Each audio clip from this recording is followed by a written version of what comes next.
함께 예배드리도록 하겠습니다. 사랑과 은혜가 풍성하신 생명의 하나님, 거룩한 주일을 우리에게 허락하시고 이렇게 은혜의 보좌 앞에 담대히 나와 예배할 수 있는 십자가 보혈의 은혜를 허락하여 주신 것 감사합니다. 사순절, 이제 고난주간을 앞두고 우리를 위하여 십자가에서 당하신 예수 그리스도의 고난과 하나님의 사랑을 가슴 깊이 묵상합니다. 보혈의 은혜가 우리의 삶 가운데 충만케 하시고 그 은혜의 열매가 우리의 삶을 통하여 드러나게 하시며 영광받아 주옵소서. 날마다 순간마다 새로운 사람이 되어야 함을 주님은 우리에게 가르쳐 주셨습니다.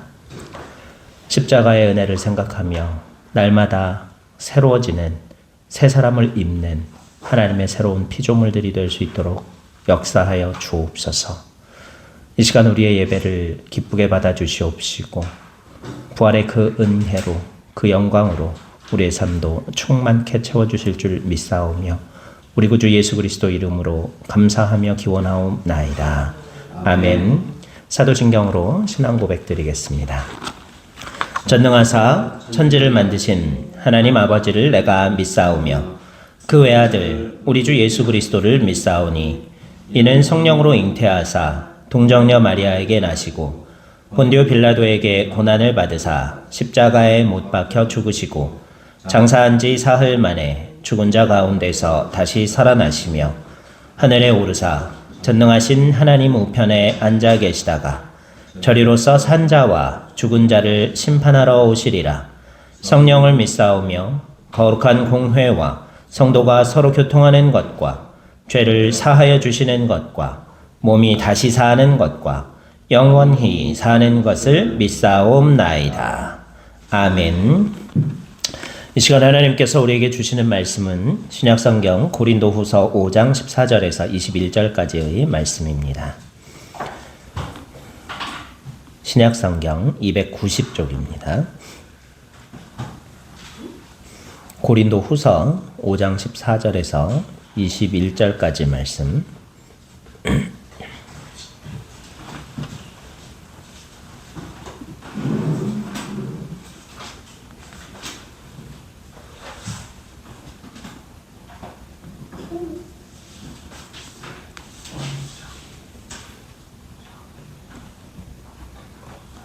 봉독해 드리겠습니다. 그리스도의 사랑이 우리를 강권하시는도다.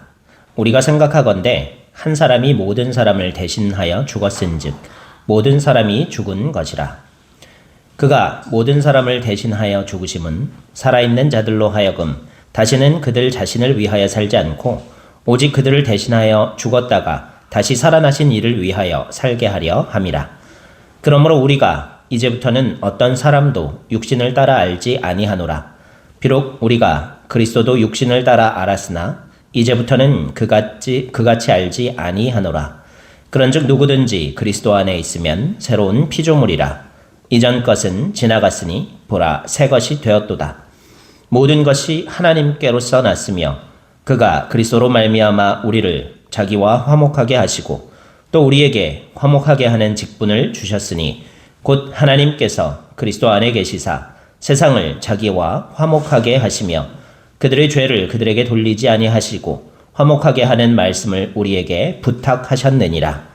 그러므로 우리가 그리스도를 대신하여 사신이 되어 하나님이 우리를 통하여 너희를 권면하시는 것 같이 그리스도를 대신하여 간청하노니 너희는 하나님과 화목하라. 하나님이 죄를 알지도 못하신 이를 우리를 대신하여 죄로 삼으신 것은 우리로 하여금 그 안에서 하나님의 의가 되게 하려 하심이라. 아멘. 할렐루야. 우리가 옛사람과 새사람이라는 말씀의 제목으로 함께 은혜를 나누기를 원합니다. 대부분의 사람들은요, 새 것을 좋아하죠. 새집, 새 차, 새로운 물건 등 새로운 것들을 참 좋아합니다. 그래서 어떤 사람들은 심지어 새 남편, 새 아내까지도 바꾸는 사람들이 있을 정도죠.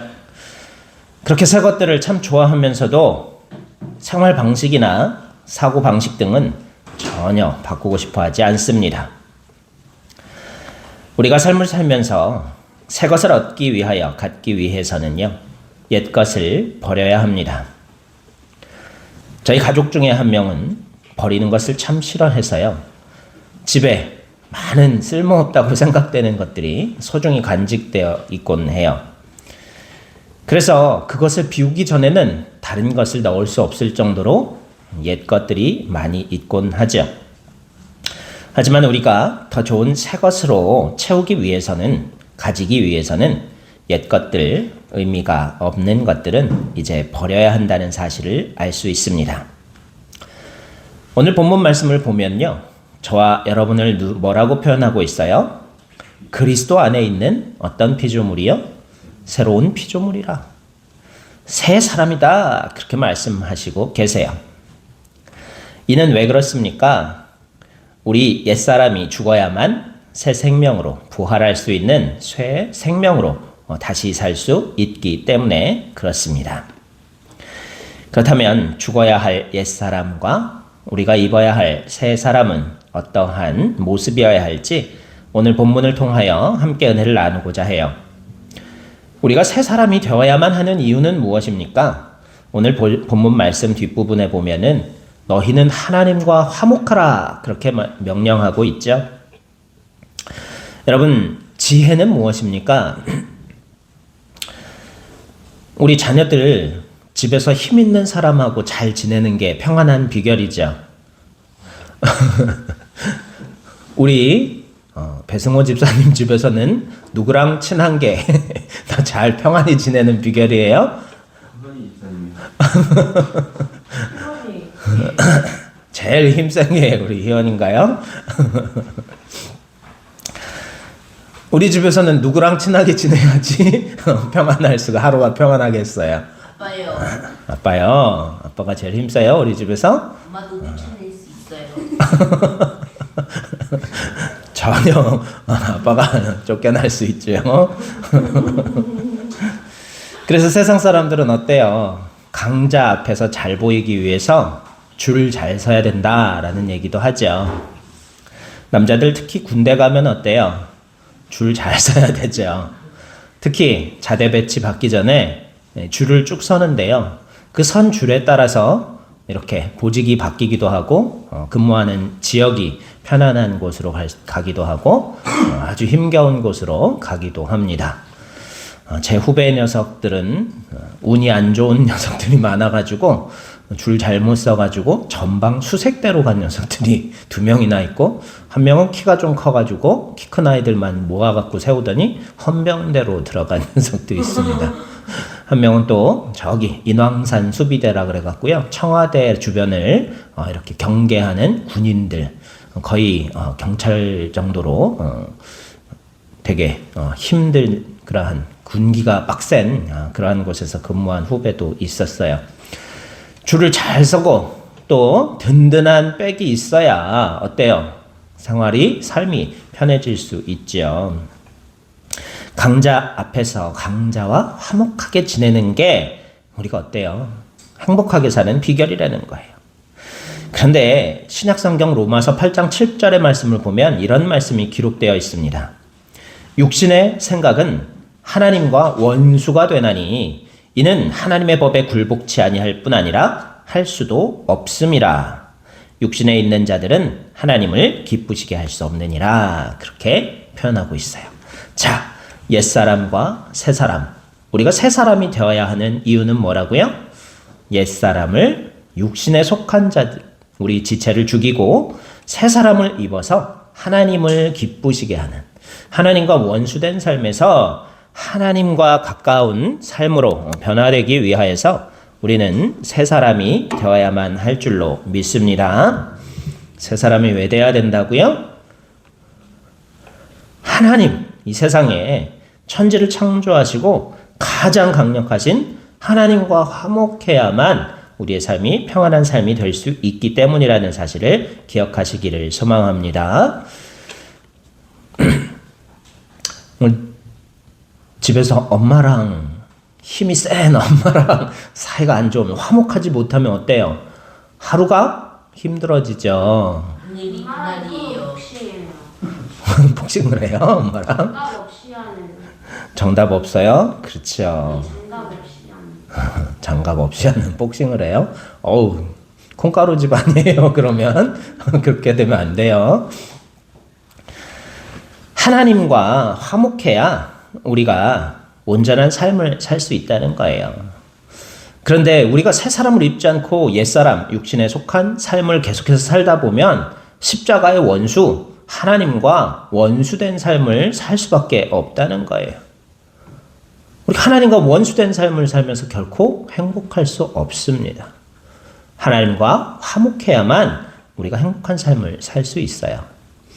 행복한 삶을 사시고 싶습니까? 하나님과 화목하시고 그러기 위해서는 옛사람을 벗어버리고 새 사람이 되시기를 간절히 소망합니다. 자, 모두 다 아멘 하실 줄 믿습니다. 아멘.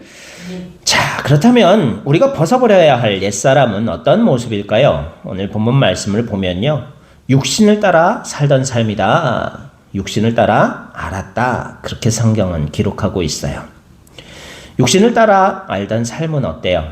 세상의 잣대와 기준과 지혜로 다른 사람들 뿐만 아니라 예수님도 판단하려 한다는 거예요. 여기서 말하는 세상의 지혜는 무엇일까요?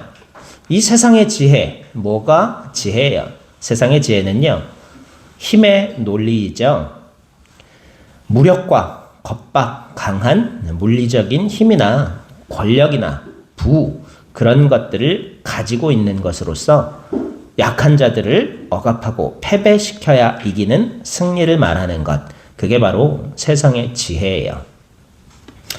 우리 준영이 요즘 이벤트 많이 하죠. 게임을 잘해야 이길 수 있죠. 이벤트를 달성할 수 있죠. 게임을 잘하는 것도 어찌 보면 힘의 한 가지죠. 내가 이기면 지는 사람도 있게 마련이에요. 그게 세상의 지혜고 세상의 능력이고 세상의 힘이라는 거예요. 여러분, 학교에서 공부를 하는 것도 마찬가지예요. 내가 등급이 높게 나온다는 건 뭘 뜻해요? 내 밑에 아이들이 더 많이 생긴다는 것을 뜻하죠. 경쟁 시대를 살고 있어요. 우리가 사는 세상은요, 제로섬 게임이 지혜예요. 제로섬 게임이라는 게 뭔지 아는 사람? 뭐요? 제로섬 게임. 제로섬? 힌트. 우리 청년 정도면 알아야 돼요. 제로섬 게임. 아세요? 제로섬 게임은 뭐예요? 소모성 게임이고 경쟁성 게임이라는 뜻이에요. 그게 뭐예요? 1등이 되는 사람이 있으면 그 밑에 2등이 되는, 승자가 있으면 패자가 있는 그러한 것. 누군가 차지해버리면 0이 되어버리는 그러한 게임을 제로섬 게임이라고 이야기해요. 세상의 지혜는 뭐예요? 남을 이겨야 승리자가 될 수 있다는 거예요. 제로섬 게임이 아닌 것도 있어요. 우리 세상을 살다 보면은 그게 뭐예요? 누이 좋고 매부 좋고 나도 이기고 너도 이기는 그런 것. 그게 바로 뭐예요? 제로섬 게임이 아닌 그러한 다른 종류의 경쟁이라는 거예요. 자, 이 세상의 지혜는 그렇게 누군가 승리하기 위해서는요, 나보다 약한 누군가를 짓밟아야 하고 이겨야만 하는 게 세상에 말하는 지혜이며 힘이며 승리라는 거예요. 그러나 예수님께서 보여주신 지혜는요, 이 세상의 지혜와는 전혀 다르다는 거예요. 대표적으로 십자가에 달리신 예수님의 모습은 어떻습니까? 세상의 지혜, 세상의 시선으로 우리 옛사람의 눈을 통해서 보게 될 때는 어때요? 어리석은 실패자이고요. 로마의 정치 권력에 패해서 사형당한 죄인의 모습이라는 거예요. 세상에서 가장 어리석은 자라는 것이 세상적 시선으로 보는, 우리의 육신의 눈으로 보는 십자가에 달리신 예수님입니다. 그러나 그것이 하나님의 지혜다라고 성경은 우리에게 가르쳐주고 있어요. 왜 그럴까요? 그 주님을 다시 살리셨기 때문에 그래요. 하나님께서 자신의 뜻에 철저히 순종하셔서 죄인들을 위하여 아무 죄 없이 대신 죽으신 그 예수님을 죽음에서 다시 살리셔서 부활하시게 하심으로 말미암아 그 예수님이 하나님의 지혜요, 또 예수님의 이 사랑의 지혜가 되었다는 것을 우리는 기억하며 살아야 해요. 그래서 우리가 추구해야 하는 지혜는요, 결코 세상의 지혜가 아니라 약자를 누르고 승리하고 이겨야만 올라가고 성취하고 얻을 수 있는 세상의 지혜가 아니라 낮아지고 패배함으로써 누리게 되는 사랑의 지혜요, 십자가의 지혜라는 것을 깨닫는 은혜가 있기를 간절히 소망합니다. 이전에 우리가 육신을 따라 살던 삶은요, 세상의 지혜를 가지고 나보다 연약한 자들을 밟고 경쟁에서 승리해서 올라가야 누릴 수 있는 행복을 사는 것이 이전에 육신을 따라 살던 삶이라면, 이제는 예수님께서 십자가에서 보여주신 낮아지고 약해지고 대신 희생해준, 아무런 잘못이 없어도 억울함을 하나님의 말씀에 순종함을 통하여 견디는 사랑의 지혜가 우리 그리스도인들이 추구해야 할 새로운 삶, 그리고 새 사람 된 모습이라는 것을 깨닫기를 간절히 소망합니다. 이 새 사람은요, 그리스도의 사랑으로 충만한 사람입니다. 자기 희생을 통하여 인류를 대신 속하여 주시고 구원을 이루신 그리스도의 사랑이 바로 새 사람의 모습이고, 우리도 본받아야 하고 닮아야 할 사랑의 모습인 줄로 믿습니다. 두 번째는요, 성도들로 하여금 그리스도의 사랑을 본받아 형제를 사랑하며 살라 그랬어요. 너희가 눈에 보이는 형제도 사랑치 아니하고 눈에 보이지 아니하는 하나님을 어찌 사랑한다 말할 수 있겠느냐? 성경은 우리에게 묻습니다. 여러분, 형제를 사랑하십니까? 아니요. 아니요. 그러면 하나님을 사랑한다고 말할 수 없겠네요. 그렇죠? 그러면 안타깝게도 하나님과 원수된 삶을 사는 거예요. 그럼 어때요? 여러분 삶이 편할까요? 우리 집안에서만 힘이 센 엄마랑 사이가 안 좋아도 하루가 지옥 같을 수 있는데요. 온 세상을 다스리시고 창조하신 그 하나님과 원수된 삶을 산다면 우리 삶이 과연 순탄하고 편안할 수 있을까요? 그럴 수 없겠죠. 우리 희원이는 오빠를 참 사랑하는 것 같아요. 그쵸? 주원이도 동생을 많이 사랑하죠? 공부시킬 때는 조금 밉지만 우리 형제들도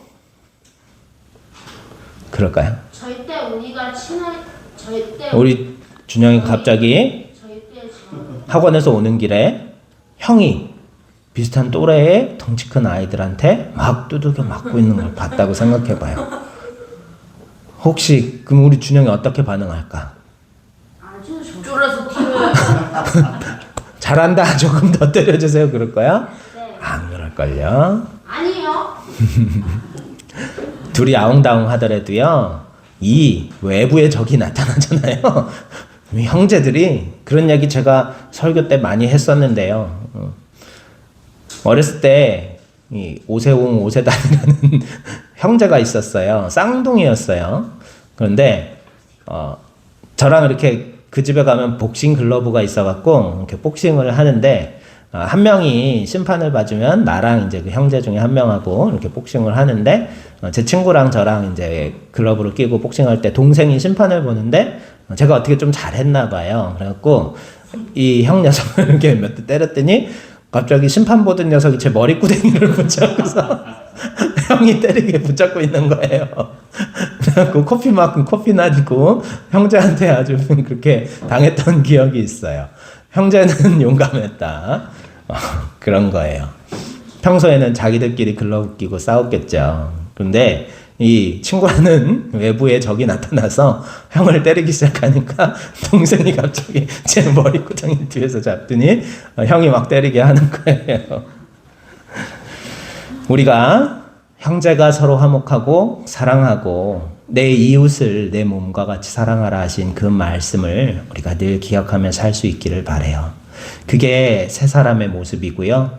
예수님의 십자가의 지혜를 배우는 길이고요. 하나님과 화목하고 세상을 평안하게 행복하게 살아가는 가장 핵심적인 지혜임을 깨닫기를 간절히 소망합니다. 또 오늘 말씀을 보니까요, 복음 전파를 위해 하나님의 사신으로 삼았다 그랬어요, 우리를. 우리가 이 구원의 소식을 우리만 알고 있을 것이 아니라, 이 은혜를 우리만 알고 있을 것이 아니라 세상 사람들에게 전하라 그러셨어요. 여러분, 사신을 보낼 때는 어때요? 그 사신에게 어떤 나라의 일정 부분의 권력을 맡겨주고 보내죠. 그래서 사신은 사절로 다른 나라에 가게 되면요, 어떤 협상을 할 때 그에 준하는 사신의 권력이 위임된 권력에 준하는 결정을 내릴 수 있는 힘도 함께 주는 거예요. 우리를 세상에 하나님께서 사신으로 보내셨대요. 외교관으로 보내신 거예요. 외교관이 비행기 타고 딱 올 때 어때요? 그 나라의 그 신분에 맞는 격조 높은 환영회가 있어요. 그래서 대통령이 올 때는요, 그 나라 대통령이 와서 맞이하는 게 예의고요. 장관이 오면 장관에 준하는 높은 신분의 그 나라 사람이 와서 맞이하는 게 나라 간의 예의라는 거예요. 우리도 세상에 사신으로 보냄을 받았대요. 김준영 외교관님 사신으로 하나님께서 이 세상에 보내셨어요. 학원에서, 학교에서 목사님 아들이에요. 하나님을 믿는 그리스도인이에요. 예수님이 복음을 전하라고 보내주신 사신이라는 거예요. 그냥 보낸 게 아니에요. 하나님이 그 힘도, 부활의 능력도, 성령의 능력도 제자들이 사신으로 보냄받았죠. 사도라는 말이 뭐예요? 제자들. 예수님의 12사도 들었죠? 12사도 이름 하나만 아는 사람? 오, 정답. 12사도의 이름 중 하나만 아는 사람? 바울? 바울은 12사도 중에 속하진 않았어요. 12사도 아니고, 사도 맞아요. 사도권을 가지고 있다 그랬어요, 바울도. 하지만 예수님이 직접 부르시고 예수님 공생애 동안 직접 같이 다녔던 그 12명하고는 조금 다른 그 후에 세워진 사도예요. 사도 바울은 12명 중에 한 명. 우리 희원이가 베드로 말고 누구? 사도 요한님. 자, 우리 성경책 이름 중에 있어요. 아예 대학생이 본을 하나 보여줘야겠다. 12명 중에 베드로, 시몬의 아들. 아빠 이름이야. 시몬 베드로예요. 성이에요, 시몬 베드로는. 자, 베드로와 형제. 요한도, 그렇죠. 요한도, 세베대 아들 요한도 12사도 중에 한 명이에요. 솔로몬은 더 예수님 태어나시기 이전에 왕이었던, 그래요. 자, 사도라고 부르죠. 사도도 뭐예요? 아포스톨로스라는 말이 그리스어로 보냄을 받은 자라는 뜻이에요. 그래서 사도도 예수님이 세상으로 보내신 분들이라는 거예요. 근데 사도들을 뭘 주셨어요? 예수님께서 성령을 주셔서 보내셨어요. 그 성령이 어떤 일을 하셨어요? 사도들이 복음 전할 때 예수님이 행하셨던 것처럼, 예수님이 복음 전하실 때 행하셨던 것처럼 예수님이 행하신 거 놀라운 사건들 한 가지만 얘기해봐요. 뭐가 있어요? 그렇죠. 첫 번째 기적이었어요. 멋져요. 또 예수님 행하신 기적 중에 뭐가 있어요? 우리 희원이가 하는 거 뭐 있을까요? 예수님이 행하신 기적이요? 집 천장으로 막 해가지고 중풍병자, 죽은 사람 아니고 중풍병자도 치료해 주셨죠? 우리 희원이 예수님이 행하신 기적 너무 많잖아요. 그쵸. 우리 희원이 좋아하는 먹을 거를 많이 만들어 주셨어요. 물고기 물고기 5마리, 2마리와 떡 5개로 7,000명이나 되는 사람 먹고 마시고 남았죠.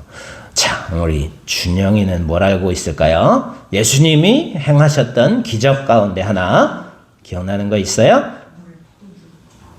그건 가나의 혼인잔치 처음에 형이 대답한 거였고요. 예수님이 행하셨던 거, 초자연적인 기적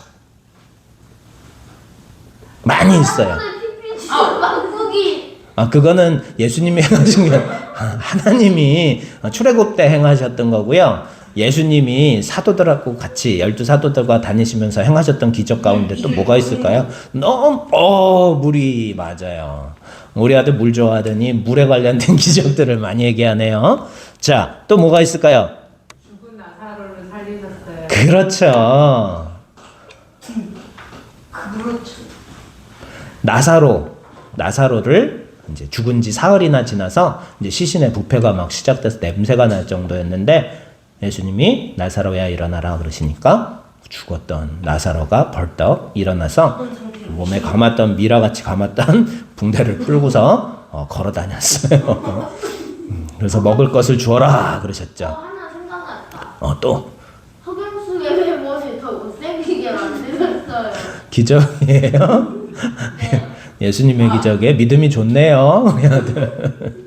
예수님이 행하신 너무 많은 기적이 있죠. 눈먼 사람도 치료해 주시고요. 죽은 자도 다시 나사로도 다시 살려 주셨죠. 또 야이로의 딸도 살려 주시고 중풍병자도 낫게 해 주시고요. 문둥병자, 한센병자도 치료해 주시고 혈루증 걸린 여자는 어땠어요? 옷가에만 손을 대었더니 치료함을 받기도 했어요. 그런데 예수님만 이런 능력을 행하셨나요? 아니요. 사도들에게도 같은 능력을 주셨어요. 바울사도, 우리 준영이가 말한 바울사도 있죠? 바울사도도요 어땠어요? 죽은 자를 살리는 기적을 보여주었어요. 또 은과 금 내게 없지만 내게 있는 것으로 너에게 주노니 일어나 걸어라 그랬어요. 성전 미문에 앉아 있었던 38년 다른 사람이군요. 나면서부터 걷지 못했던 안진뱅이를요 고쳐줘가지고 막 성전 안에 들어가서 걷고 뛰게 했어요. 심지어는요 사도들 가운데요 이 바울의 손수건만 갖다가 아픈 사람한테 가져가서 덮으면은 아픈 사람 몸이 나을 정도로 예수님의 옷가만 만져도 몸이 치료되었던 기적처럼 사도들에게도 놀라운 기적을 많이 주셨어요. 왜? 사신들에게는 그 권력도 같이 주시는 거거든요. 우리 저와 여러분에게 그런 능력이 없을까요? 하나님께서 약속하셨어요. 우리가 복음을 온전히 전하기만 한다면요. 하나님 말씀에 순종한다면 성령께서 우리와 함께해서 우리도 같은 능력을 행할 수 있게 될 줄로 믿습니다. 목회하면서 여러 가지 기적들을 많이 체험하게 돼요. 물론 믿음이 부족해서 눈앞에서 막 아픈 사람이 낫고 막 그러지는 못했지만요. 그래도 목사님이 믿음을 가지고 손을 얹고 기도했을 때 치유함 받았다는 간증과 고백들을 많이 체험할 수 있어요. 지금도 하나님께서는 역사하시고 계실 줄 믿습니다. 목사님뿐만 아니라 여러분 한 사람 한 사람에게도 동일한 성령의 능력을 부어주셨어요. 현아, 엄마가 아플 때 어깨에다 손을 얹고 기도해봐. 하나님, 우리 엄마 어깨 아프지 않게 해주세요. 우리 엄마 팔 아프지 않게 해주세요. 간절한 마음으로 믿음을 가지고 기도할 때 하나님께서 치료해 주실 줄 믿습니다. 그리고 이러한 기적은요 언제 일어나는 걸까요? 그냥 우리의 삶을 좀 더 편안하고 윤택하게 해주기 위해서 이러한 기적이 일어나는 게 아니고요. 복음을 맡기셨다 그러셨죠? 복음을 맡겨서 사신으로 보내셨다 그랬어요. 복음을 전파하기 위해서 이러한 기적이 일어나는 거예요. 기적이 그냥 기적, 단순히 그냥 일어나는 기적이 아니라 표적이라고 성경은 말씀해 주세요. 성령이 주시는 이러한 것들을 표적이라 그래요. 왜? 그 기적을 통하여, 그 회복의 역사를 통하여, 과학으로 설명할 수 없는 놀라운 능력을 통하여 하나님께서 원하시는 건 뭐예요? 하나님의 살아계심, 예수 그리스도의 십자가의 보혈을 증거하시기 원하셔서.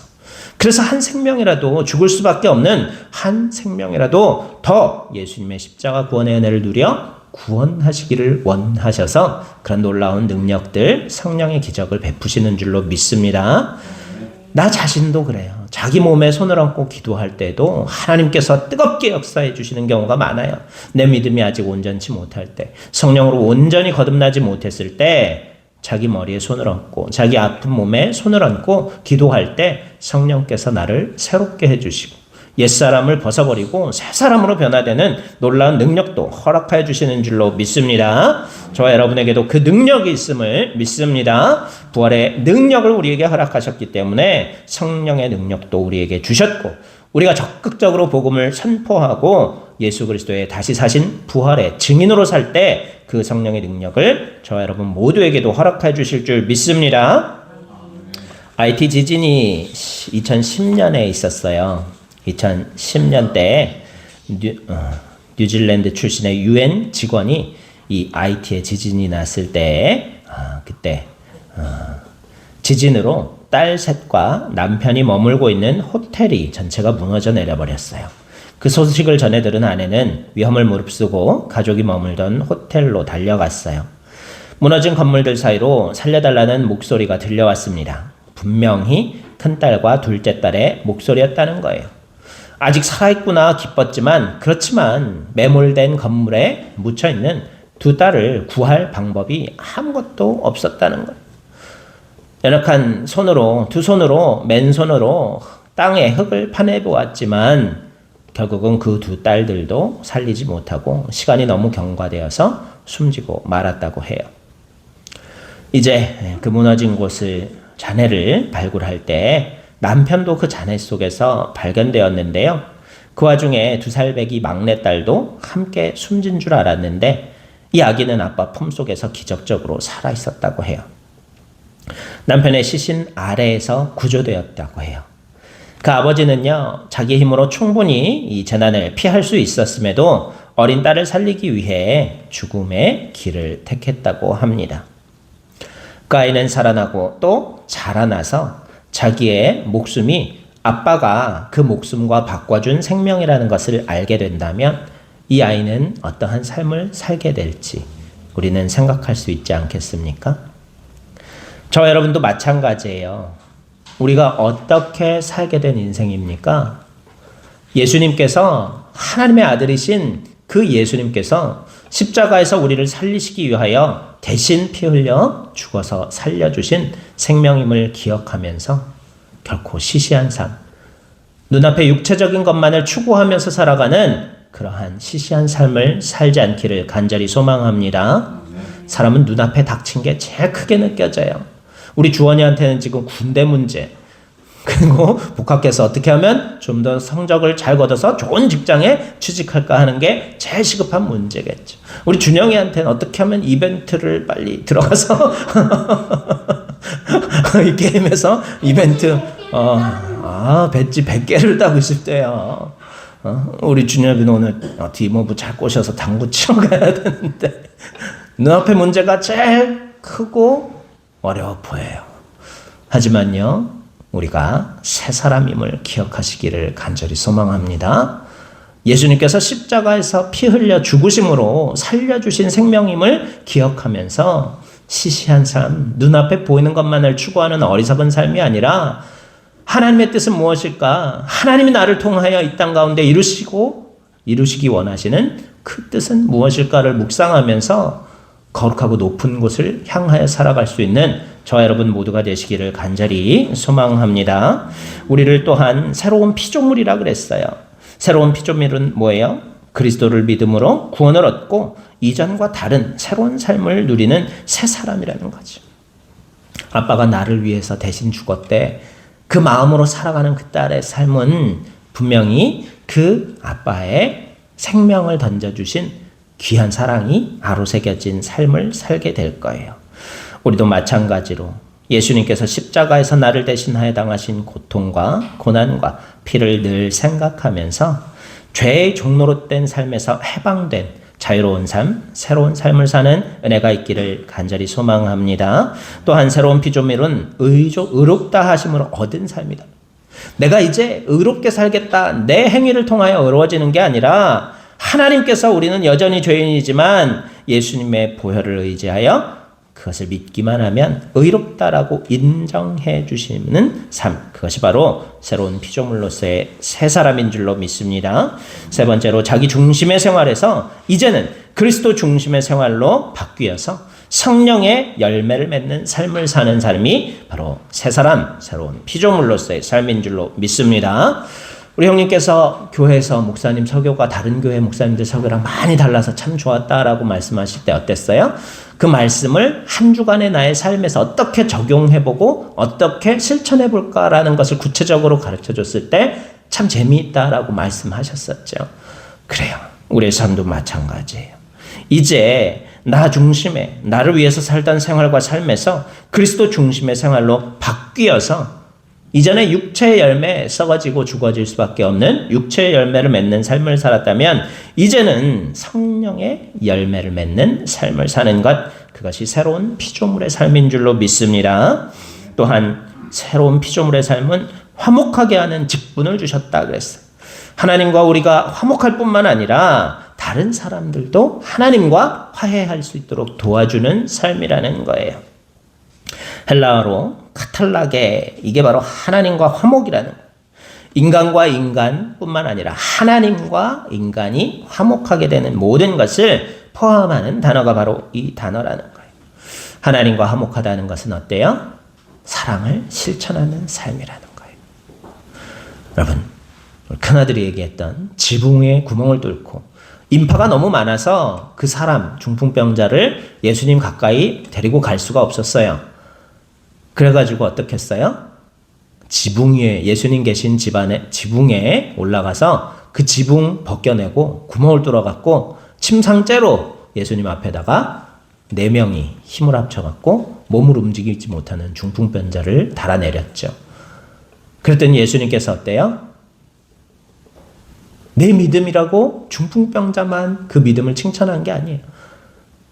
친구들까지 몸을 움직이지 못하는 이 마비된 중풍병자를 그것까지 데리고 와서 또 야, 사람 너무 많다, 저기 절대 못 들어간다, 포기하고 갈 수도 있었겠지만 지붕까지 힘겹게 침상째로 들고 올라가서는 그 지붕을 뚫어내면 나중에 다 변상도 해야 될 거 아니에요. 그렇죠. 누구네 집인지 모르겠지만 변상도 해야 되겠지만 이 친구가 치료받을 수 있게 하기 위해서 예수님께 그 지붕을 뚫어서 달아내려줬던 거예요. 예수님이 칭찬하신 믿음은요, 예수라는 사람이 나를 치료할 수 있을 것이다라는 믿음뿐만 아니라 그 친구를 위해서 수고해주고 노력해준 그 4명의 사랑 또한 믿음이다라고 말씀하신 거예요. 믿음은 사랑으로만 온전케 될 수 있다 그랬어요. 하나님을 기쁘시게 할 수 있는 믿음은요, 사랑을 실천하는 것인 줄로 믿습니다. 우리가 날마다 사랑을 실천하는 삶 살기를 바라요. 나 자신만을 위해서 사는 것은 죽어야 할, 버려야 할 옛사람의 모습임을 기억하며 이제 사랑하며 남을 위하여 베푸는 삶을 사는 것, 그것이 바로 주님과 화목한 삶이요 하나님을 기쁘시게 하는 믿음의 삶인 줄로 믿습니다. 우리는 다 마비된 삶을 살고 있어요. 마비 환자는, 마비가 뭐예요? 중풍병자들 어때요? 마비가 일어난 신체의 일부분을 사용하지 못하게 되는 게 마비죠. 머릿속으로는 명령을 해요. 왼팔아 움직여라. 그런데 안 움직여요. 왼팔아 움직여라. 머리로는, 뇌로는 명령을 하는데요, 마음과 생각으로는 명하는데요, 손이 말을 듣지를 않는 거예요. 그게 마비예요. 중풍이에요. 여러분, 영적으로 그런 일 겪지 않습니까?